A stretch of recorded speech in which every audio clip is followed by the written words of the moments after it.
Good day, everyone, and let's discuss the Mommy Club season 2. So I was not able to do season 1 when, oh my god, I was not able to do episode 1 when episode 1 came out. But for this video, I'll just discuss episode 1 and episode 2. But I'll not really have so much to discuss from episode 1 because it's been a while I saw it and I've not been back to watch it, but I'll just discuss everything from season 1 proper. So let's go straight into it.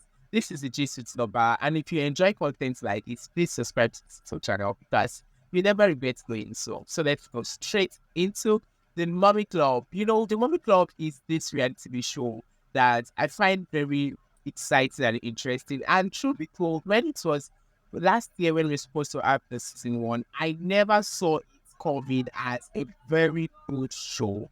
But the mummies or the cast of this show have proven that they got all it takes to give South Africans one of the best reality TV shows they could ever imagine of. So let me start with the casting. From last season, when the show started, I kind of saw Miss Mops and Miss Manche as those two characters with strong personality, strong energy that really bring so much into the dynamic of the show.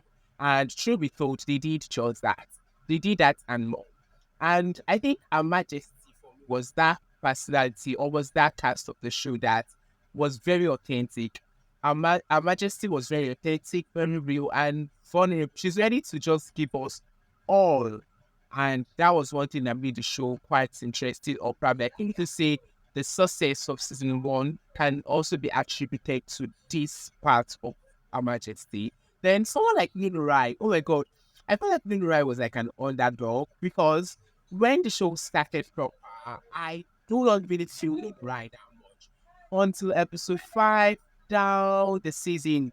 Like that, I'm talking about season 1. I realized that Nunurai is that big. Nunurai is that girl. I think when you never saw her coming, I never saw her coming, but the dynamic and how she was very us-aided on the show, I realized that we want someone like Nunurai. She is a very great blend to the group and a very good part of the cast. Then see that all of these casts are coming back to associate. So it's quite interesting, yeah. I think for Ratile, I don't really have so much to say about Ratile. I don't know if I'll say she's not a good part of the show or not, but I think I'll just let Ratile be because I don't really have so much to say about Ratile, but she did brought a good content for the show. So season 2 have new cast and Miss Manche is back. But one thing I want to discuss is the fact that Miss Manche did not show up for reunion. But I think with these first 2 episodes, got to understand that I think this is just a way of saying goodbye to the show, which I also predicted when I saw the trailer of the show. I was like, okay, maybe this is because it was clear that Miss Manche is not part of the cast. It was clear that she's like a friend to the show, or probably she's just returning to the show just to take a bow and leave. I don't like the fact that cast of reality TV shows like Little Housewives and The Mommy Club are fast finding their way not to show up at reunion, just when we are having with this current Real Housewives of Lagos, which we are yet to see the reunion, and rumor has it that some cast are not ready to show up for reunion. And now it's not making sense that probably this is one of the reasons the Mommy Club reunion took time to come on screen because they took a lot of time before they eventually film and release the Mommy Club reunion. So it does make sense to me that probably because the cast were not ready. So I feel like maybe Showmax or whatsoever company is in charge should try to make a very consequential deal for cast of the show. Like if you'll be coming to the show, they should have a more consequential deal that we actually always push them or put the cast in a very tight position that they won't be able to say no to coming for reunion. I think that will actually work. Or probably maybe that has been put in place. So I just feel like maybe that might actually work. So moving on to Miss Manche, I really love her on the show. Like Miss Manche come across to me as that preacher or like the peace lover of the group, but she's also very chaotic. Because I could remember season 1, first 2 episodes, Miss Manche had to go end to end with the cast from Miss Mops to others for calling a kid a very demeaning name. So I think Miss Manche is that kind of person. But I think she only goes head to head, or she become no, she's not a good time with people, or she actually turned out not to be the preacher who she is when it talks to her children, and that's understandable. So moving on to the new cast. So we got two new cast on the show, and that is Sande, also known as Jabulile, and the new Nozipho. I feel like these two new casts are very quiet, subtle, and they are just like very, very quiet. But Nozipho come across to me as someone that's interesting. I feel like maybe there's more to her. She can be very interesting. That's how I feel about her. But Sunday or Jabu, she come across as boring to me. I don't feel like, or I can say that probably if we should see more episodes, they might prove me wrong. But as at now, I haven't seen episode 1 and 2. For Jabu, she feels like she's struggling to fit in, and she is not. She feels like she's does feel like she's struggling to set. Oh my God, it does feel like she's struggling to settle in. And for Nozipho, she feels interesting, but she's not like all out there. She's trying to get to know these people better.